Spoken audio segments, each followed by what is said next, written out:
tal? ¿Cómo están? Bienvenidos a esta edición número 218 de Fútbol Infinito, presentado por OneFootball. Aquí encontrarán el link donde descargar la aplicación para estar al tanto de toda la acción del fútbol, de las ligas, de los equipos que ustedes elijan. Gracias a OneFootball por estar con nosotros y gracias a Jaime Macías por estar con nosotros en este programa especial donde haremos todo un repaso a lo que ha sido la clasificación de CONCACAF hacia la próxima Copa del Mundo, ya sabiendo que hay rival para el repechaje de la CONCACAF después de la goleada. Enderezó un poquito el rumbo Nueva Zelanda y estará allí con sus mejores armas en el mes de junio. ¿Cómo estás, Jaime? ¿Cómo estás, Vizca? Un saludo para ti, un saludo para todos ustedes. Aquí está el link de OneFootball, no aquí. Está aquí abajo en la descripción bueno, del video. Ahí abajo. Ahí abajo. Chic. Ahí abajo, como el abogado Bonafón. Gracias a ti, Vizca, por estar acá. La verdad que qué rápido ha pasado la eliminatoria de CONCACAF desde cuando arrancamos en Toronto en septiembre, casi agosto, hasta el día de hoy. Todo ha pasado muy rápido. Creo que la gente de CONCACAF ha disfrutado un poquito lo que nosotros disfrutamos en Sudamérica con la eliminatoria de 10 equipos. Esta eliminatoria de 8 ha sido, a mi gusto, la mejor en muchos años de CONCACAF. Y claro, más equipos, todo más abierto, todo un poquito más emocionante. Sinceramente, esa es la palabra. Más allá de la última jornada a la cual se llegó con básicamente, se diría, casi todo el pescado vendido, vamos a tratar de analizar para ustedes los puntos más altos de cada uno de los equipos, de aquellos que van al Mundial y luego del resto para entender un poco por qué ha sucedido lo que ha sucedido. Y si te parece, ya a Canadá lo hemos tocado casi hasta el hartazgo, un poco lo tocamos ya el domingo por la noche, y bueno, hay que darle un último toquecito a esto que Canadá ha conseguido con una vuelta a las Copas del Mundo en busca de su primer gol, en busca de su primer punto, en busca quizá de su primera victoria, al cabo de 36 años de la participación en México. Los picos de Canadá fueron altos toda la eliminatoria hasta que le incautaron la espada. No sé si conoces la historia de la espada. ¿Sabes la historia de la espada? No sé de qué espada. No, bueno. George Herman cree mucho en los simbolismos, ¿ok? Y cuando Canadá se mete en el octogonal, manda a fabricar una espada, tipo Juego de Tronos, ¿ok? Una espada enorme, con un lema de lucha, y que en la parte baja decía Qatar 2022. Y esa espada acompaña a Canadá en todo su trayecto eliminatorio como un símbolo de hermandad y de unión. Y cuando llegan a Costa Rica no la dejan entrar al país. Y sí, es el día que Canadá perdió el invicto. Así que cada uno puede creer lo que quiera creer, pero fíjate, Herman ahora se conoce más, ¿no? Pero Herman es alguien que, primero, cree mucho en los simbolismos y cree mucho en el mensaje y cómo ese mensaje refleja en el equipo y cómo ese mensaje refleja en los jugadores. Y la conferencia de prensa después de que Canadá clasifica frente a Jamaica, a él le preguntan, ¿te va a costar hacer la nómina del Mundial? Y él habla de lealtad. Y él habla, y casi que dice, acá no vamos a tocar a nadie. Porque acá, desde Larin, que ha marcado no sé cuántos goles, hasta el que no ha jugado ni un solo minuto, todos tienen un rol en este vestuario, todos tienen un rol en este equipo, y esta unidad nos ha llevado hasta acá. Y me parece que después podemos hablar de táctica, después podemos hablar de fútbol, pero desde el liderazgo, eso te marca cómo este señor ha llevado a creer a un equipo que ni siquiera se creía capaz de hacerlo. Canadá no disputaba esta instancia desde si no me equivoco, desde el 94, cuando pierde ese primer repechaje contra Australia, después Australia pierde contra Argentina, rumbo a Estados Unidos en 1994. Entonces, ¿tú sabes lo que es convencer a alguien que viene de tan atrás que es capaz de competir? Para mí ese es el primer gran logro de John Herman. Después viene el entrenador que es un tremendo entrenador, pero creo que el convencer a alguien o a un grupo que venía de tan atrás, que era capaz de competir y era capaz de aspirar, y convencer a todo el estadio de que es capaz de hacerlo, o a toda la afición, y la minuciosidad con la que va dándose el proceso de llevarse a México a la nieve, de llevarse a Estados Unidos a un campo angosto, a mí me parece, Vizca, que yo no soy de premios, lo he dicho siempre, pero este señor tiene que estar entre los candidatos al mejor entrenador del año. Porque no hay alguien que haya agarrado algo tan atrás y lo haya traído hasta donde él ha traído a Canadá. Sí, lo cual yo siempre señalo eso, o sea, que lleves a un equipo que es, o a ti que te gustan los coches, a un auto que es de podio, que lo lleves a la victoria, el camino es corto, y que lleves a un auto que está peleando los últimos puestos a puntuar, el camino es mucho más largo, hay que superar a muchos más coches para poder llegar a ese punto, aquí te doy el dato certero. Canadá llevaba 6 eliminatorias sin jugar una fase final. Había jugado por última vez una fase final rumbo a Francia 98. Okay. En ese hexagonal había conseguido solamente una victoria, había igualado 3 partidos y había sufrido 6 derrotas, solamente había marcado 5 goles, camino a Francia 98. La Entonces, generación de Dwayne del Rosario, ¿no? Y ellos. Eh, No, el no, no, no, anterior, el anterior, era el anterior anterior, sí, el todavía. anterior. Sí, sí, sí. Fíjate, convencer a un equipo de que era capaz de competir viniendo de donde venían es monumental, es tremendo.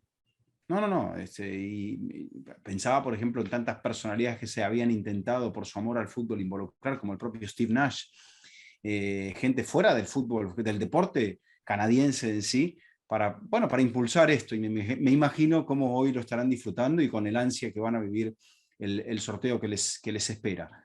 Pero dentro de esa motivación que mencionabas con la espada, con el sable, no era el sable de San Martino de Bolívar, sino que era el sable de Herman, Canadá ha llegado a la victoria final, y eso me parece que es lo más importante. No ha llegado solo por la garra, ni por la maña, ni por el campo angosto, ni por la nieve, ni porque Borjan se tiraba cuando el equipo estaba perdido en la cancha, sino que ha llegado porque tenía muchos argumentos y tenía un entrenador que ahora sí me imagino que debe tener una base de 25, 26 jugadores y que tendrá que luego afinar y tendrá que ver los que se tienen que recuperar, el caso de Alfonso Davies, pero bueno, es mucho el mérito de Canadá y por eso queríamos comenzar con Canadá.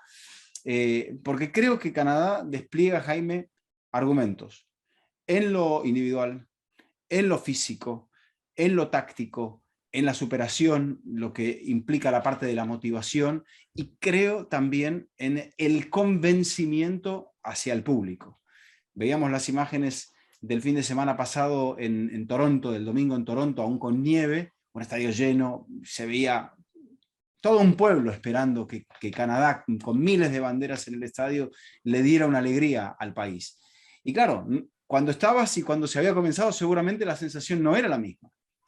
Pero ¿sabes qué? Hubo un par de cosas. Estuve 10 días en Toronto, porque acuérdate que llegué para el partido con Honduras y me quedé hasta el partido con El Salvador y en el medio Canadá jugó contra Estados Unidos en Estados Unidos. O sea, me quedé 10 días en 3 jornadas.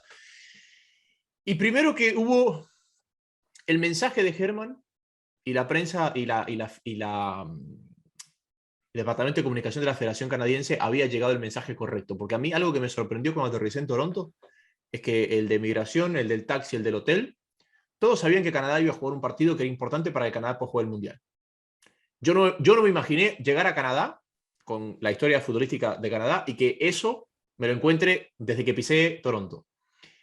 Segundo, el Toronto Football Club ha generado una cultura futbolística en la ciudad que tampoco la esperaba. Porque muchas veces vas a países no futbolizados y la banda sonora del estadio no va en conexión con lo que está pasando en el campo. Y lo que yo me encontré en ese estadio del Toronto Football Club era que la hinchada gritaba cuando había que gritar, silbaba cuando había que silbar, insultaba cuando había que insultar. O sea, iba acorde a lo que iba pasando.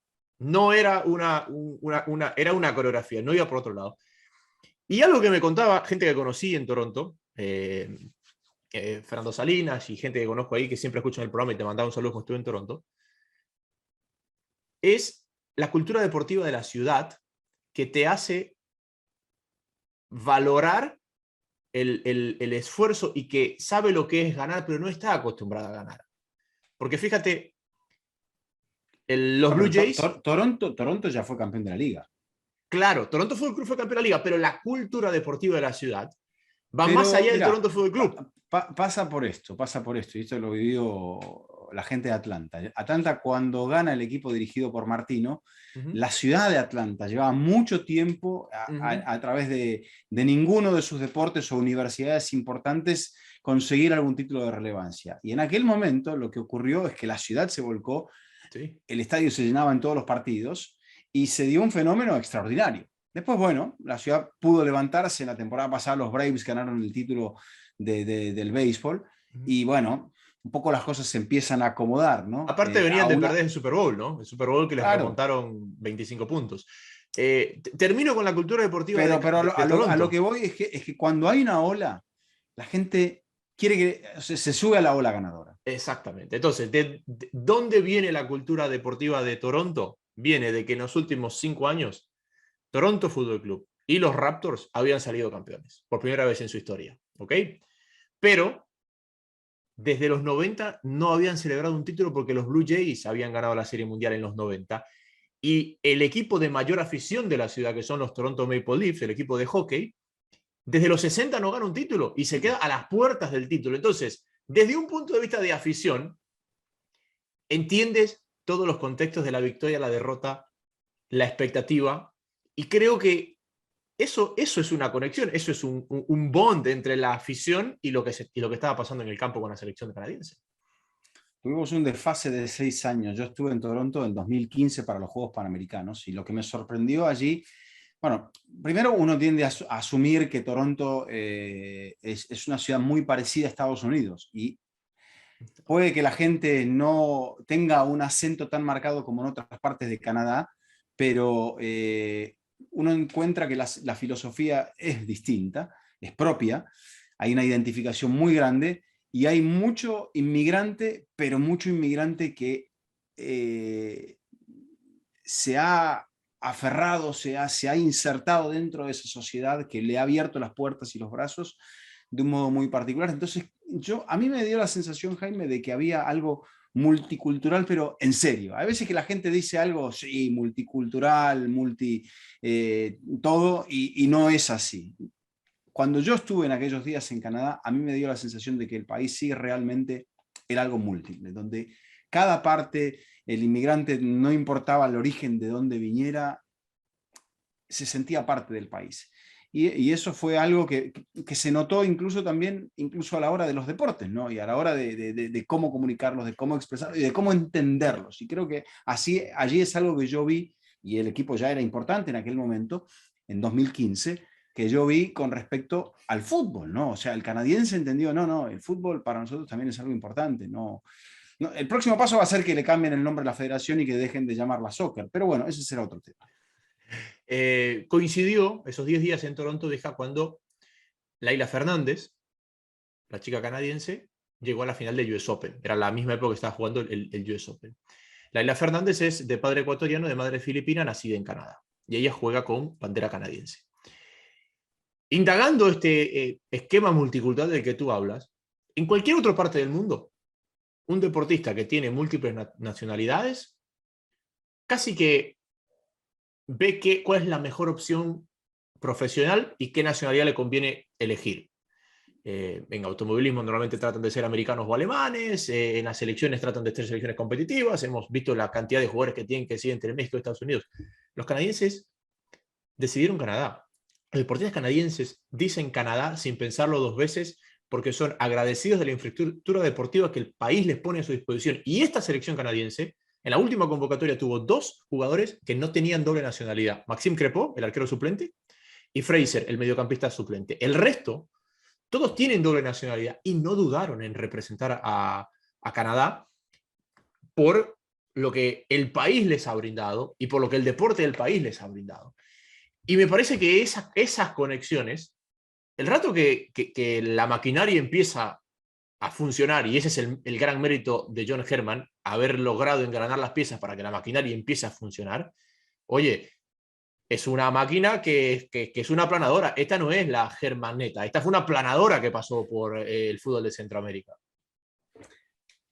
Voy a dar mi opinión y después voy a escuchar la tuya. Yo creo que, porque viendo más allá de lo que el sorteo dicte el viernes, en el cual tendremos un programa de análisis del sorteo, por supuesto, aquí en Fútbol Infinito, uno entiende que a Canadá lo único que puede llegar a faltarle, y es algo que no se ha notado en la eliminatoria, es competir. Será muy importante cómo la federación encara los amistosos que va a proponer de aquí al Mundial y cómo veamos al equipo en esos amistosos. Pero a mí me da la sensación de que ese es el único obstáculo que puede llegar a tener Canadá para hacer un buen Mundial. El Mundial dictará el resto, Jaime. Pero mi opinión es esa, que Canadá tiene táctica, tiene individualidad, tiene recambio, tiene gol, tiene defensa, tiene manejo de partido. O sea, en el contexto en el que lo vimos, a mí me dio la sensación de que era el equipo más completo de toda esta eliminatoria y por bastante. Por bastante. Después vemos en la eliminatoria equipos que sacan mucha ventaja de la localía, que a veces eso suele ser mentiroso, hay que adaptarse a muchas circunstancias. Canadá imponía lo suyo en algunos partidos, pero cuando jugó los partidos en el llano, aún así demostró que era un equipo de mucho talento que fue creciendo con el correr de la eliminatoria. Entonces, a mí esa es la sensación que me da y querría conocer la tuya. Yo coincido contigo, pero no me parece que es un problema para Canadá, sino es un problema para todos. Porque desde que se reanudó el fútbol de selecciones no ha habido amistosos, no ha habido partidos interconferencias, interconfederaciones. El problema que tiene Canadá lo tiene Inglaterra. Inglaterra, después de haber perdido la final, después de la Eurocopa, realmente no jugó contra selecciones competitivas porque se metió en su grupo de eliminatoria. Argentina tiene un invicto de 31 partidos, del cual hablamos ayer, en el cual solamente se cruzó una vez con una selección no sudamericana y que fue el tercero de los partidos de esta racha de partidos invictos. Qatar, que buscaba generar la mayor cantidad de amistosos, ya que no jugó la fase final de Asia, no ha podido jugar. Tuvo la Copa Asiática, pero los otros equipos, como estaban en medio de la eliminatoria, se la tomaron un poco a la ligera también. Entonces creo que eso que tú marcas es una realidad y es un problema, pero es un problema que lo tienen todos. ¿Por qué? Porque por la pandemia, por lo compacto del calendario internacional, las selecciones no han podido jugar contra nadie que no sea de su confederación. Y eso nos da un abanico de cara al Mundial bastante interesante y que me parece lo vamos a tocar en el programa del viernes cuando ya sepamos quién juega contra quién. Exacto. Ya bueno, cerrando Canadá, creo que dependerá un poco del sorteo para ir mentalizándose. Creo que también pensando en el sorteo, la gente de la federación va a buscar amistosos de referencia para ver contra quién le toca jugar. Seguramente va a tener que jugar contra equipos europeos. Y bueno, veremos a partir de allí, a partir del viernes, cuál será el próximo capítulo para una de las selecciones que me parece, Jaime, Qatar es el único debutante, por lo que se ve. Eso te iba a decir, Vizca, fíjate, y no abrí el programa de puro tonto con esto, pero tenía el dato para contártelo. Es el primer mundial en la historia en el que no hay clasificados debutantes. O sea, en que las 31 selecciones clasificadas ya han jugado un mundial. Es la primera vez en la historia que esto pasa y es tan solo la tercera vez en la historia y la primera desde 1934 en la que el anfitrión está debutando en un mundial. El primer anfitrión obviamente debutó en un mundial Uruguay, el segundo anfitrión, Italia, no había jugado el de 1930, y de ahí en adelante, hasta Qatar 2022, todos los anfitriones habían jugado un mundial antes de ser anfitriones. Me parece una...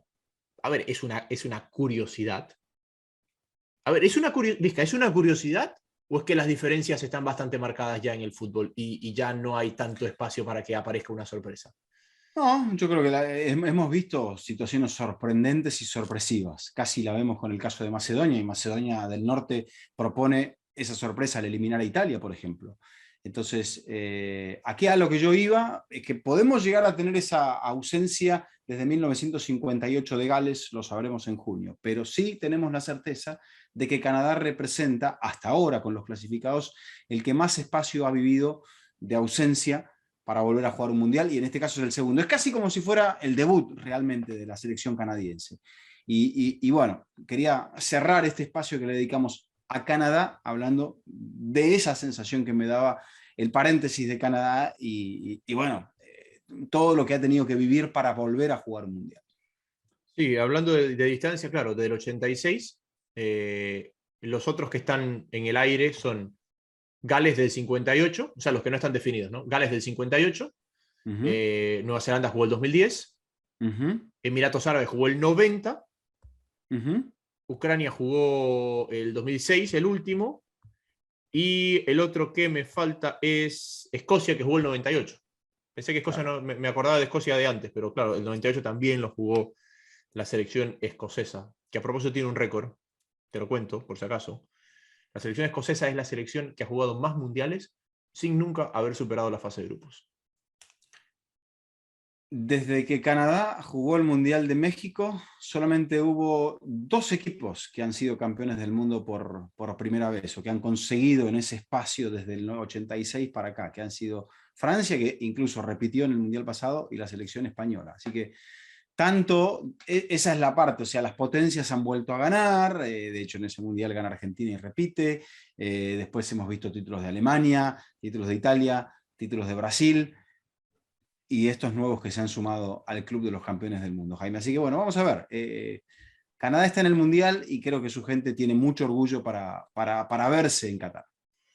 Totalmente, totalmente. Es, más allá de lo que pueda pasar con Emiratos Árabes, es la historia de la eliminatoria. Creo que el único que lo podría superar por ahí es Emiratos Árabes. Pero Canadá, me parece, Vizca, es la historia de esta eliminatoria. No sé si tienes alguna otra selección que te marque así tan importante como ha sido lo de Canadá. No, simplemente lo de Gales, que te lo habían marcado, Verdad, porque lo de Gales, sí. en el resto que todavía no está confirmado, en el resto, bueno, veremos la historia que escribe Ucrania, todavía no sabemos muy bien cómo va a terminar esa historia. A ver qué es lo Esperemos que va que a pasar termine con un partido de fútbol en el campo. Exacto, a ver qué es lo que va a pasar con Escocia también, porque por ahí tenemos un Escocia-Gales para definir un boleto a la Copa del Mundo y no va a ser nada despreciable ese boleto, así que bueno, todavía hay bastante por descubrir dentro de este camino, pero lo primero va a ser el sorteo y lo siguiente va a ser hablar de la selección de Estados Unidos. Bien, ahora es el momento de Estados Unidos, Jaime, y tenemos un invitado especial al cual te voy a dejar que lo presentes. ¿Cómo estamos, Sebastián? Sebastián Salazar, el hombre más importante en Fútbol América, junto a Hércules Gómez, una de las voces autorizadas del fútbol en los Estados Unidos. En mejores situaciones nos saludamos, Sebastián. La última vez nos paró la policía cuando estuvimos juntos, así que un fuerte abrazo y gracias por estar con nosotros. Gracias. Casi perdí mi vuelo por eso, pero gracias al aeropuerto de Miami sí pude llegar a tiempo. Un placer estar con los dos. Gracias. Bueno, arranquemos entonces. Estados Unidos vuelve a jugar una Copa del Mundo, volverá a jugar una Copa del Mundo, veremos el viernes qué tipo de sorteo le toca. ¿Cuáles son tus conclusiones de esto que obviamente ya se veía venir porque se había visto una evolución, las victorias en la Nations League, en la Copa Oro, en fin, el equipo venía en una curva ascendente por lo que había hecho con México o ante México, entonces esto es un poco como una confirmación. Pero, ¿cuáles han sido los puntos más altos de esta clasificación de Estados Unidos? Pues mira, creo que tenemos que empezar de la perspectiva de que este equipo no llegó al último mundial. Entonces, empezando con eso, el hecho de que llegaron a calificar a este mundial sin mucho trámite, o sea, sin muchas dudas en las últimas instancias de la eliminatoria, para mí ha sido muy importante. No llegaron a ese punto máximo como llegaron en el último eliminatoria, perdiendo contra Trinidad en Cuba. Si quieres verlo de esa manera, no hay mucho de qué se puede quejar. Ahora, la otra perspectiva es que esta es una generación dorada, ¿no?, de jugadores en Estados Unidos, y por eso, donde juegan estos jugadores en Europa, en la Champions, etcétera, que tendrían que estar jugando en un mejor nivel, dominando más en la CONCACAF.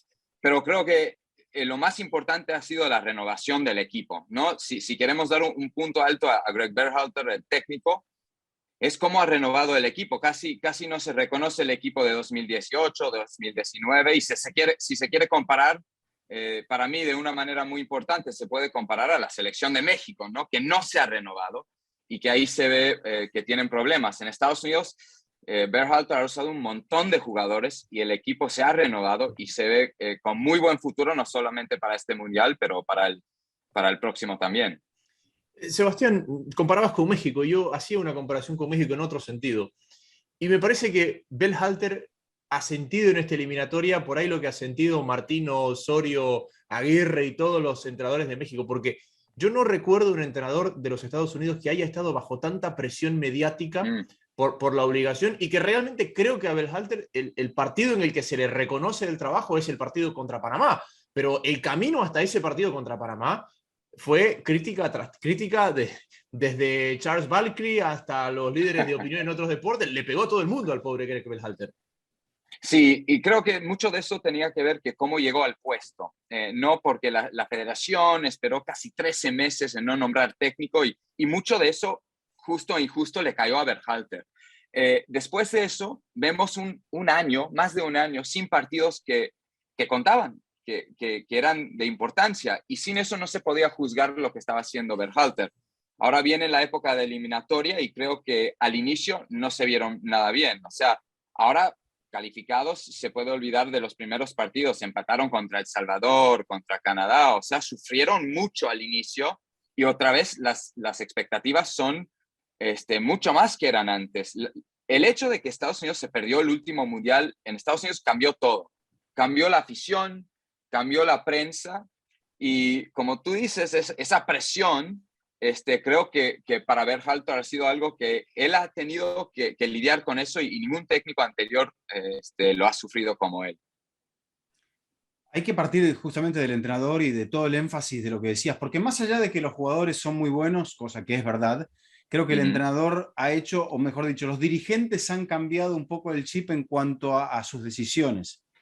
Venían eligiendo figuras, el último intento de rescate para llegar al Mundial de Rusia fue a través de un histórico, al cual quizá el tiempo le haya pasado, como Bruce Arena, que quizá representara un poco esa primera época de la MLS, y ahora es como que este fracaso para llegar a Rusia es como que marcó un poco al fútbol de Estados Unidos, y esta es la siguiente página.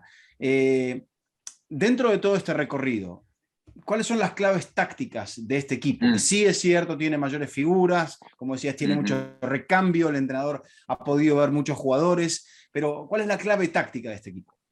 Mira, tienen muchos jugadores jóvenes y creo que el fútbol internacional ya es juego del jugador joven. Creo que van a tener gran ventaja en eso, en todo lo que es lo físico, ¿no? Creo que no solamente tienen jugadores que pueden dominar en esa capacidad, pero tienen una profundidad de equipo.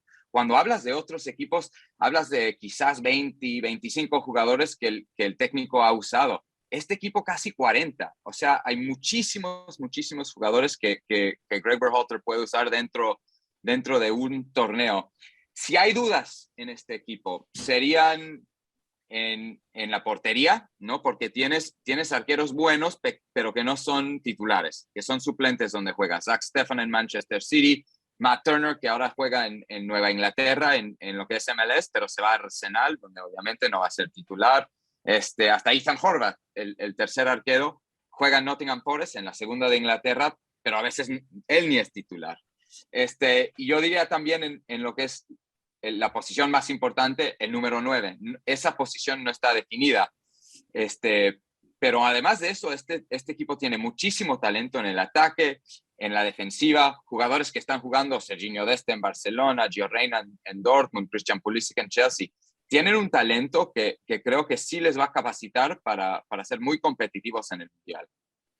Sebastián, yo vuelvo atrás y yo coincido contigo que la retórica, el análisis, el punto de vista del mercado americano hacia su selección cambió después de esa eliminación, porque es como que ni siquiera le prestaban mucha atención a la eliminatoria porque era un hecho que Estados Unidos jugaba los mundiales y solamente se centraban en los mundiales. Y me parece que cambió un poco el valorar la dificultad que jugar de visitante en la región, que cambió el valor que tiene que un jugador juegue en Europa, algo que no se valora en ningún otro deporte en este país, que un jugador juegue fuera del país porque esa liga es más competitiva. Para ti, ¿cuáles son los puntos más notables en ese cambio de retórica o en ese cambio de opinión futbolística de la audiencia o del aficionado americano?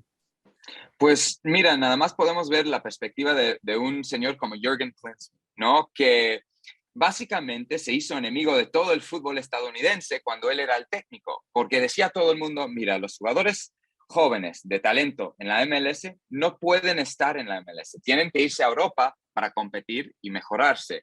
Ahora, porque hay muchas conexiones entre lo que es MLS y la federación, creo que ahí hubo mucho enojo y eso, además de los resultados, unos dos resultados, ¿no? Perdiendo contra México en Estados Unidos y perdiendo 4-0 contra Costa Rica, terminan con la época de Klinsmann.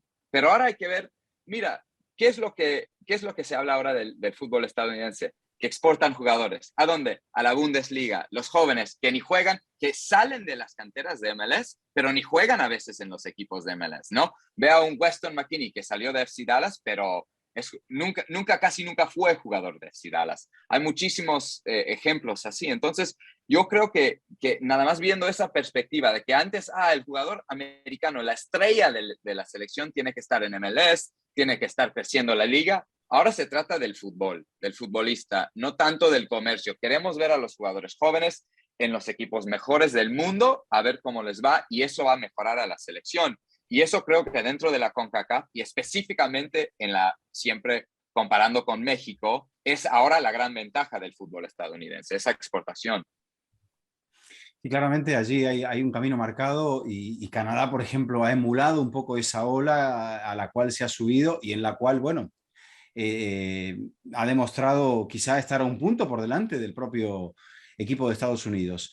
Pero te escuchaba atentamente y es como volver hacia atrás y asumir que de repente el tan criticado Klinsmann tenía razón en muchos de sus puntos.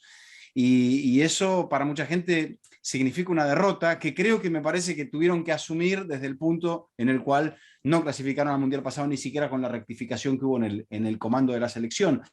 Pero en esa creencia de que Estados Unidos tenía que poner los jugadores aquí, por ejemplo, a Landon Donovan se le impidió buscar consistencia afuera porque tenía que ser el emblema de la MLS y ahora de repente la MLS está encontrando emblemas de otra forma y no de esa forma quizá tan clásica. ¿Cuál es tu creencia de que parece que hay un paralelo entre el cambio de rumbo de la federación para con la selección y de la liga para con los jugadores jóvenes? Pues yo veo que la liga lo vea de una manera de negocio, ¿no? Si eres un equipo de MLS, tus ingresos, por ejemplo, de la televisión no son tan grandes como lo que es un NFL, NBA, etcétera. Entonces, el hecho de que puedes vender a jugadores es algo que atrae mucho. Del lado de la federación, creo que también es una oportunidad de como enseñar al mundo de lo que está pasando en Estados Unidos. Obviamente, la federación ahora no es así. La federación antes eran los que eran los encargados del desarrollo juvenil. Ahora eso ha cambiado a MLS y porque MLS tiene algo un poco más que ganar directo en términos financieros, creo que ahora se ve más el desarrollo del jugador como tema de poder ganar dinero, ¿no? Como ya es una empresa y ya que se está profesionalizando de esa manera, vamos a ver más y más resultados. Por eso creo que y seguimos viendo la cantidad de jugadores saliendo de Estados Unidos de esta manera. Corrígeme un poco, Sebastián, pero me parece que la influencia de la MLS en el presente de la selección de los Estados Unidos es más en lo que no se ve que en lo que se ve. Es decir, es más en la infraestructura montada en las categorías menores de los equipos MLS, que después se refleja en jugadores que triunfan en Europa, que en lo que se ve en el día a día de los jugadores que ya son profesionales en los equipos. ¿Un poco por ese lado lo ves? Sí, hace 10 años los jugadores de la selección todos jugaban en MLS, pero no habían salido de canteras de MLS, porque las canteras casi no existían. Ahora casi todos los jugadores de selección son productos de una cantera de selección o son estos nacionales de dos países que la federación ahí ha hecho un gran trabajo en encontrar talento, pero ahora no juegan en MLS, o si han jugado, llegaron una temporada y como en el caso de un Brandon Aronson, por darte el ejemplo, ahora se vendieron a Austria y pronto se vendrán a la Premier. Entonces, creo que ya los jugadores, si ves al equipo de la selección de 2014, en la fase de grupos, vas a ver 6, 7, 8 jugadores de los 11 titulares jugando en la MLS. No va a ser así en Qatar, no va a ser así para nada, unos 2 o 3 quizás.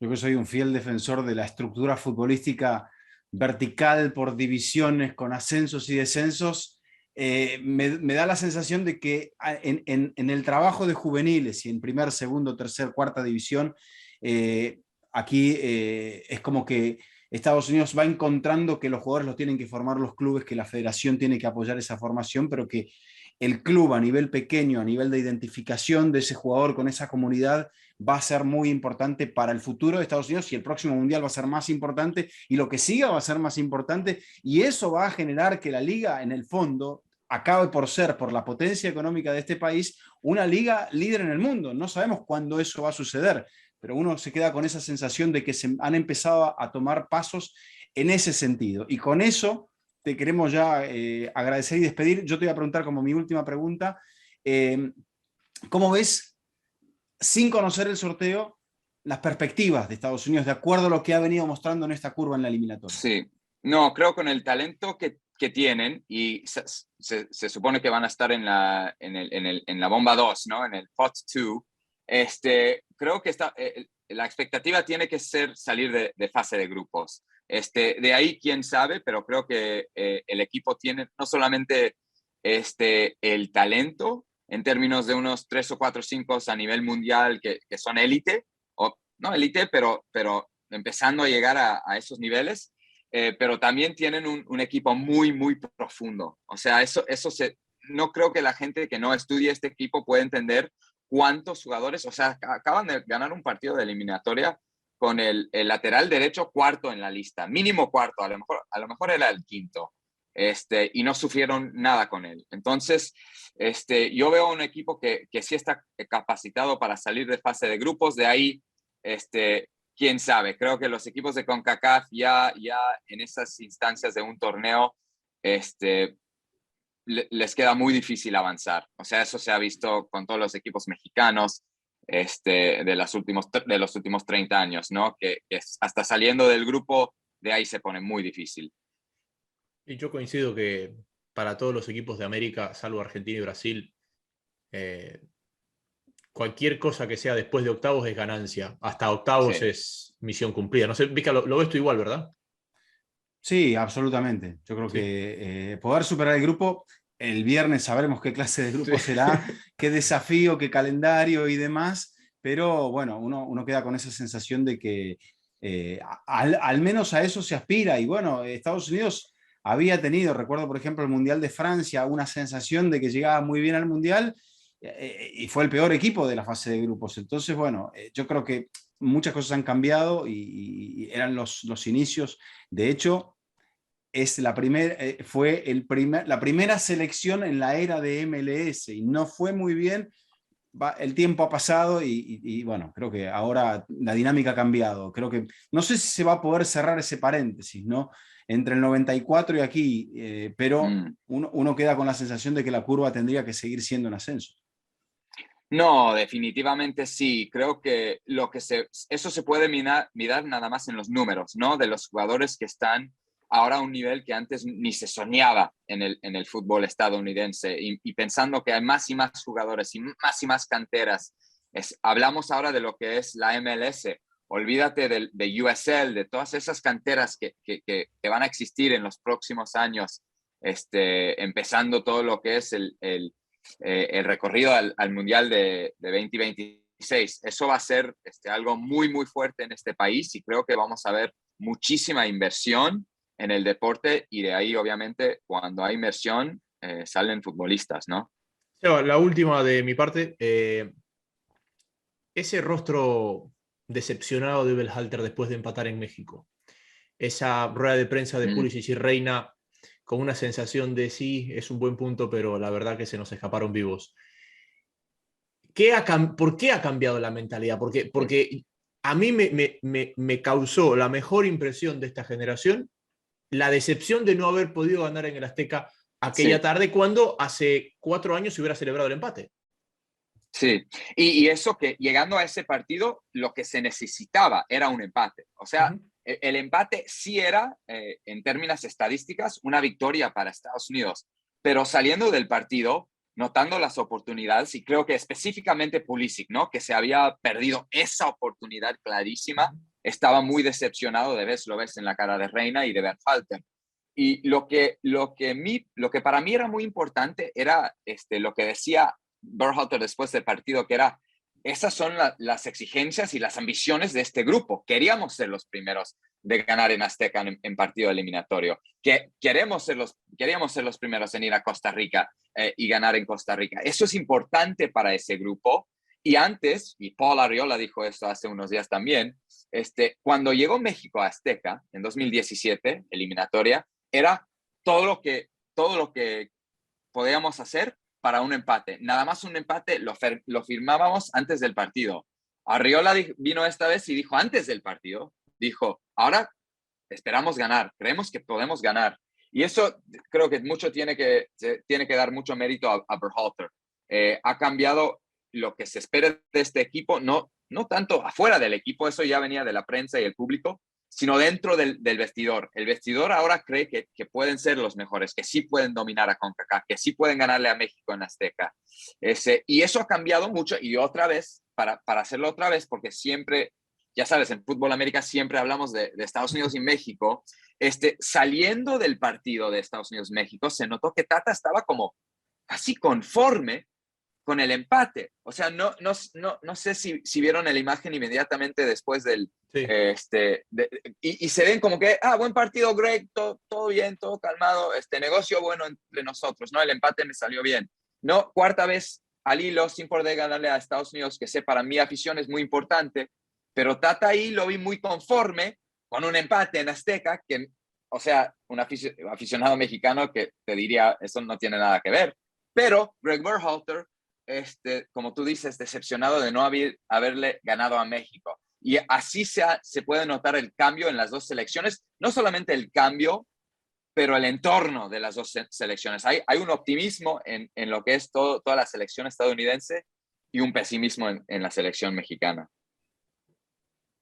Sebastián, muchas gracias por estos minutos y por habernos enriquecido sobre el contexto de esta clasificación, esta llegada, este regreso de Estados Unidos a los mundiales. No, gracias a ustedes. Siempre un placer en Fútbol Infinito. Llegó la hora de hablar de México. Y bueno, hablar de México implica muchas cosas. Quinto partido, la palabra fracaso, sacar al entrenador, etc. Pero antes de entrar en nuestro análisis, qué mejor que hablar con Pepe del Bosque, que estuvo en el último partido de la selección mexicana en el Estadio Azteca. Así que todo tuyo, Pepe, en medio de ese escenario al cual todavía le queda gente. ¿Qué tal? ¿Cómo están, amigos de Fútbol Infinito? Los saludo desde la cancha del Estadio Azteca. Espero que estén muy bien. Sabemos que México estará en la próxima Copa del Mundo. Pase lo que pase, México estará en Qatar 2022 junto con Estados Unidos y Canadá, la sorprendente Canadá de John Herman. También hay que decir, Costa Rica va al repechaje contra Nueva Zelanda. Ya los he escuchado, ya sé que han hablado de esto. Pero bueno, la pregunta central es cómo llega el equipo mexicano a la Copa del Mundo, porque claramente el proceso de Gerardo Martino ha ido de más a menos. De hecho, en los últimos 4 partidos contra Estados Unidos no se ha conseguido la victoria, apenas un empate y 3 derrotas, y es la referencia, es el parámetro más cercano para poder detectar cómo está el equipo mexicano. Tampoco podemos decir que la eliminatoria es un punto de referencia para determinar cómo le va a México en los mundiales, porque se puede pasar caminando como sucedió con Ricardo Antonio Lavolpe en 2006 o Juan Carlos Osorio en 2018 y se llega a los cuartos de final, o se puede llegar sufriendo como pasó en 2002, 2010 o 2014 y también se llega al mismo punto. México, desde que va de manera consecutiva a las Copas del Mundo, desde que no asistió a Italia 90 por el tema de los cachirules, siempre ha llegado al cuarto partido. El tema es, el quinto partido llegará en Qatar 2022. La verdad se ve complicado porque no hay competencia interna en el grupo. Parece que el recambio generacional no ha sido una de las prioridades para Gerardo Martino y es una inconformidad a nivel general en el público mexicano. Por eso Eric Lira de Cruz Azul, Fernando Beltrán, Eric Sánchez de Pachuca, Luis Chávez también de los Tuzos. Quizá otros nombres también merecerían una oportunidad, no para ser titulares, pero sí para fomentar ese recambio generacional que le dé oportunidad de competir de mejor forma a México de cara a su Copa del Mundo en 2026. Es difícil, la verdad, lo que enfrenta Gerardo Martino, no atraviesa un buen nivel el equipo del Tata Martino, pero bueno, estará México en el Mundial, estará compitiendo, esperemos que le toque un grupo no tan complicado y una llave quizá accesible. Hay muchos temas que desmenuzar, el fútbol mexicano está como hace 4, 8, 12, 16 años, ¿no? Es un buen nivel, pero no alcanza para mirar a los ojos a la élite. Fútbol Infinito, Vizca, Jaime, les mando un abrazo.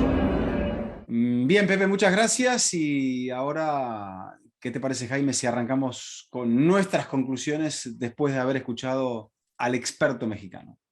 Si hay un equipo que arranca la clasificación al Mundial con la expectativa de que está seguro en el Mundial y de que si no lo está y no juega bien, no gana todos los partidos, será un fracaso, ese equipo es México.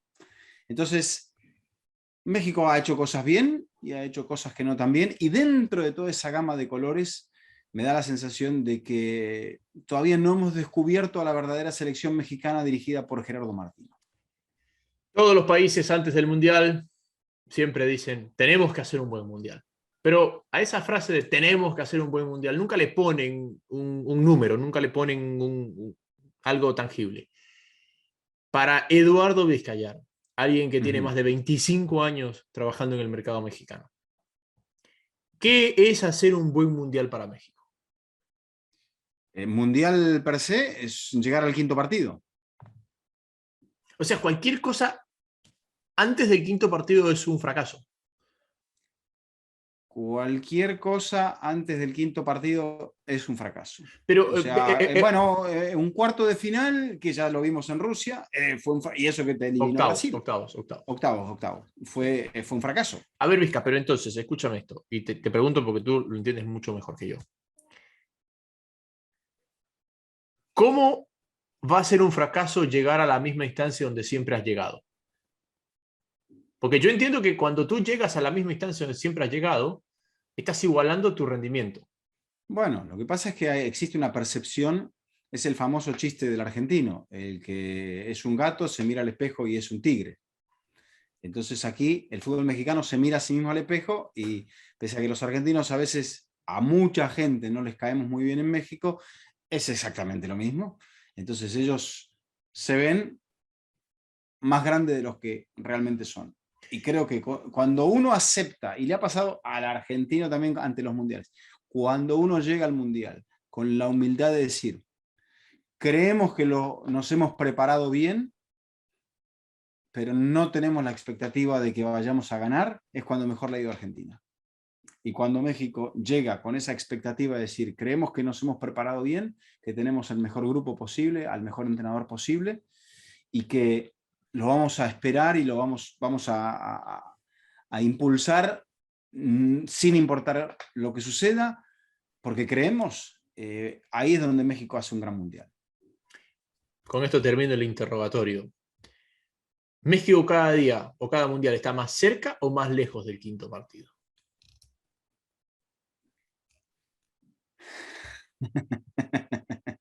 Yo creo que México quiere acercarse al quinto partido, pero me parece que no está, por ahí llega esta vez, no sé, pero dependerá del calendario, dependerá de muchas cosas, pero me parece que se está alejando del quinto partido. O sea, puede ser que lo consiga ahora, pero yo creo que físicamente, futbolísticamente, se está alejando del quinto partido. O sea, se está alejando porque la liga está en un momento confuso, porque, bueno, no nos olvidemos, México se va a preparar para el próximo Mundial, para ser coanfitrión del próximo Mundial. Y dentro de ese proceso, creo que el país tiene que recorrer un camino muy largo. Hoy, si nos ponemos a analizar a la MLS y a la Liga Mexicana, por ahí se sigue compitiendo mejor en la CONCACAF Liga de Campeones por parte de los equipos mexicanos, porque la siguen ganando. Este año hay que ver. Este año hay que ver, por eso te digo, no sé si ahora es como que está cambiando esa tendencia. Entonces, y creo que la tendencia, entendiendo lo que está empezando a proyectar Estados Unidos, bueno, yo creo que puede acentuarse y puede haber un cambio de timón. Entonces, si se está alejando o no, hoy parece que no. Hoy parece que no se está acercando. Pero veremos. Porque, a ver, no encuentro tantos... Fuera Tata. Fuera Tata. Entonces, ¿cuál es la alternativa a Martino si Martino se va? El Piojo Herrera. Entonces, tenemos que volver atrás en la ruta. Si ofrece Hugo Sánchez, tenemos que volver atrás en la ruta. Lo van a buscar Osorio, cosa que dijeron que no. Volvemos atrás en la ruta. Se va el Tata Martino.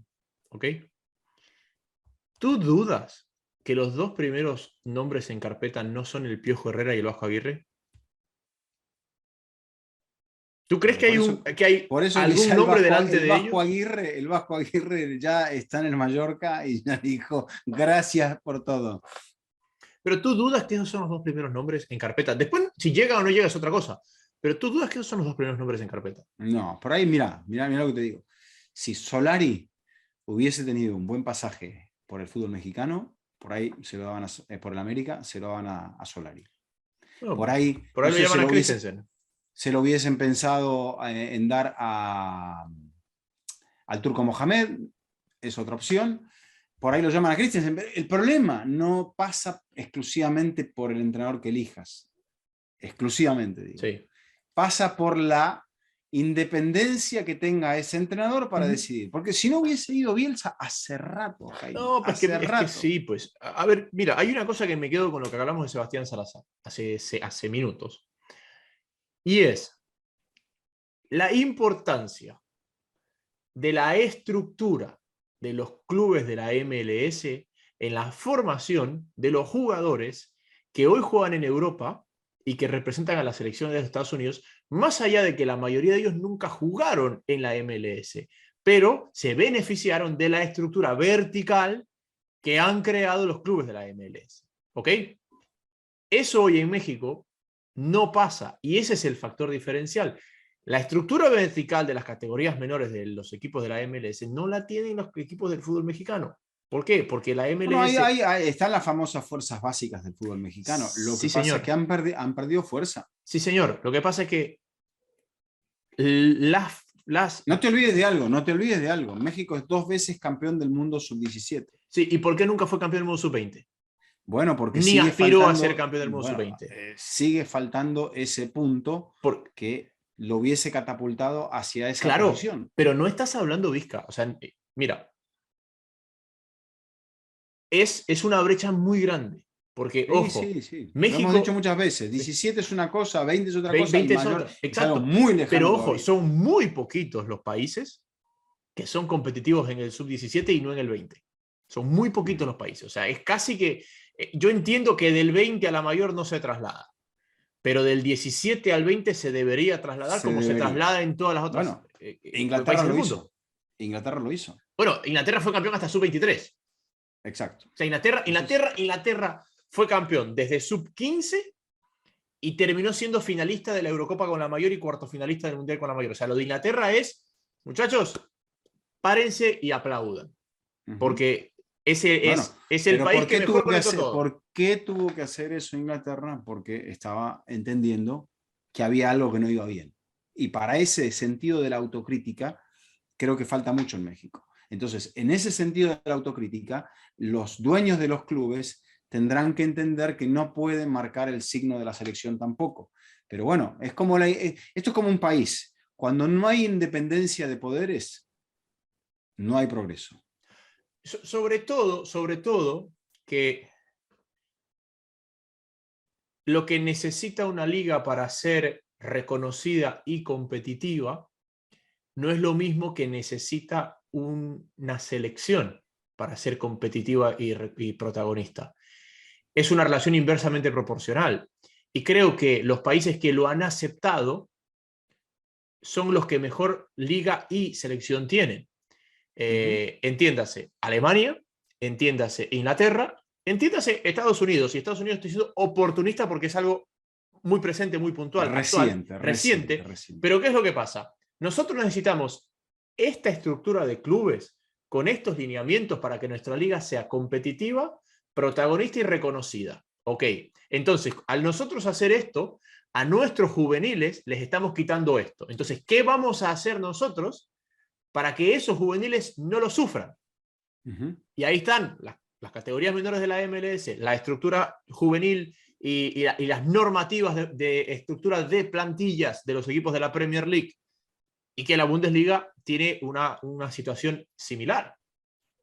Porque la MLS, no sé si la palabra es copia o se refleja en eso, ¿no? En Inglaterra, en Bundesliga. Ese es el espejo donde se mira un poco más. Y me parece que México no va por ese lado.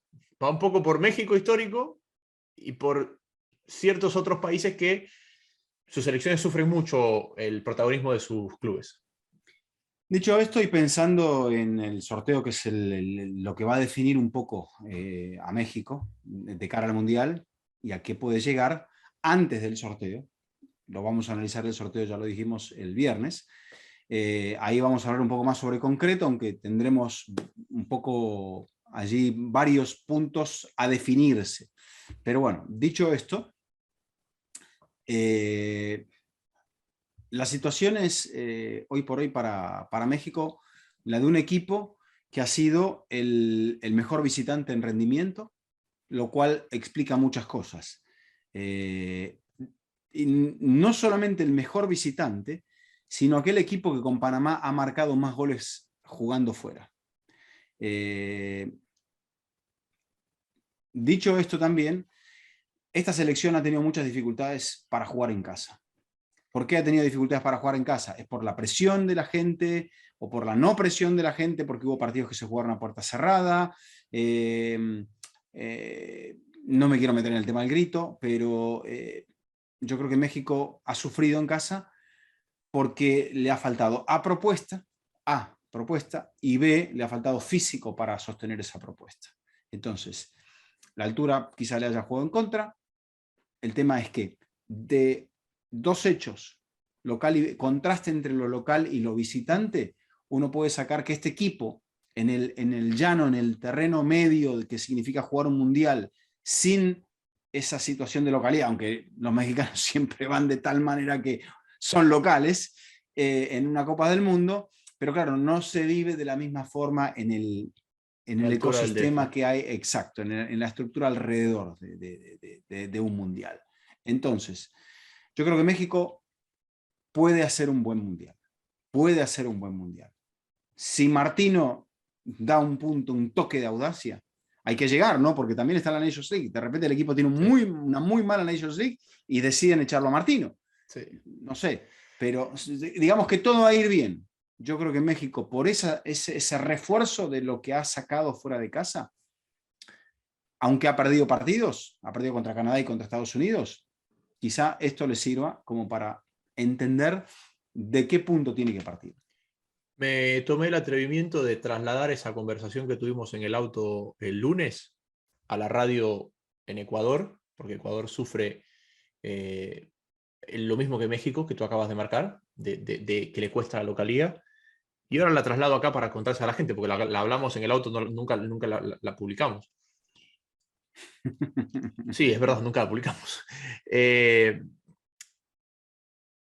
La evolución táctica, a partir de la medición de los recorridos de los jugadores, ha llevado que antes, cuando uno medía los recorridos de los diferentes jugadores, la disparidad entre lo que corría el delantero, lo que corría el 5, lo que corría el extremo, era totalmente dispar. Hoy los equipos son bloques más compactos, donde los 10 de campo casi que recorren la misma distancia a lo largo de un partido. Casi, porque es imposible, pero se han acercado las distancias.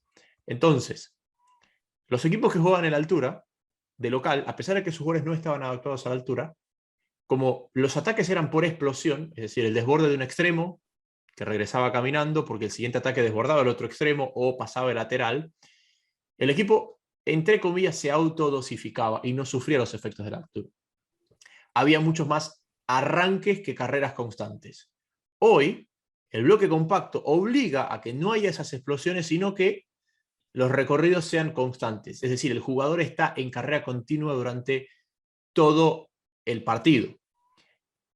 Y al local, que es el que lleva esa iniciativa, la altura lo termina por hogar, cosa que no le pasaba antes cuando los ataques eran mucho más individuales o por expresiones individuales.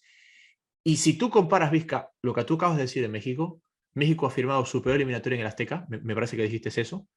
Ecuador ha clasificado al Mundial por lo que ha hecho fuera de casa, Bueno, porque en Quito ha sufrido mucho, ha ganado los partidos en Quito a partir de la pelota parada, básicamente, no por la propuesta de juego. Y Bolivia ha tenido su peor eliminatoria en La Paz en más de 20 años, y eso que estuvo más cerca del Mundial que en los últimos 20 años. Entonces, si tú tienes 3 equipos que juegan en la altura, y que en teoría la altura ha sido un privilegiado, una ventaja, y de repente te encuentras con que los 3 han tenido sus peores números como local en 20 años, es un tema mucho más global que México, Ecuador o Bolivia. sí, correcto, correcto. Yo creo que, bueno, eso es lo que hay que visualizar, para lo cual me parece, fíjate, sin entrar a un análisis científico, hay que hilar muy fino. Entonces, y no quiero meterme en temas críticos, porque el chauvinismo va a estar a la orden del día, el nacionalismo también, pero bueno, el rol de la prensa en cada país determinará luego que el público esté más o menos informado, y que el público vaya por la ola fácil o se quede con un punto un poco más crítico, y que la crítica en el fondo sea constructiva. Lo cierto es que México completa otra eliminatoria con la tarea hecha, quizá no con esa sensación de superioridad que el mexicano cree que su selección debe imponer, y yo creo que si no se ponen las barbas en remojo, bueno, van a ver cómo la tabla los ve más cerca de la zona media que de la zona alta. Y me parece que el ciclo se va a repetir. Es decir, la mejor noticia para México antes de un Mundial es cuando se acaba la eliminatoria. Cuando sale de esta olla de presión en la que se ve envuelta en el camino al Mundial.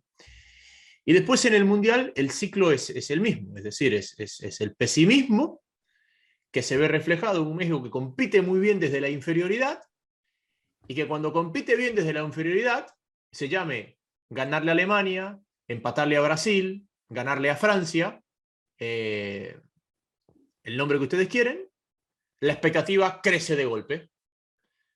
Y ya se espera mucho de México nuevamente, y termina apareciendo el Suecia de turno, o la Argentina de turno, o el Brasil de turno, que te dice, epa, momentito, hasta acá llega. Es el ciclo de México en los últimos 5 mundiales, Vizca. Sí, así es. Bueno, vamos a ver a partir del sorteo desde dónde parte la selección mexicana. Bien, la repesca es de Costa Rica. No ha sido fácil para el equipo tico, y tampoco va a ser fácil en la definición en Doha frente a una Nueva Zelanda que tiene gol. Yo creo que no podemos medir mucho este partido contra las Islas Salomón, pero, a ver, Costa Rica sabe que tiene que batallar, pero a un partido, Jaime, a este equipo va a haber que estar muy fino para ganarle. Va a haber que estar muy fino para ganarle. Lo dije ayer en el programa de Comebol, me parece, que te decía el recuento de las grandes remontadas de esta eliminatoria, que son Japón, Perú y claramente Costa Rica. O sea, son selecciones que pasaron la noche de Año Nuevo fuera del Mundial y con muy pocas aspiraciones de llegar, y después metieron la remontada que metieron. Entonces creo lo que sabía Costa Rica es que tenía un partido del cual podía depender el cambio de signo, que era el primero, y que ese fue también un guiño del destino, porque sabíamos que Costa Rica arrancaba bien, y que después, por la longevidad de su plantel, el poco recambio, aunque lo estaba intentando mejorar eso el profe Suárez, que después se caía. Pero ninguno de nosotros esperó, ni el costarricense más optimista esperó que esto llegue resuelto a la penúltima jornada. No le esperó a nadie. Ni el panameño más pesimista, ni el costarricense más optimista pensó que esto se iba a resolver antes de la última jornada.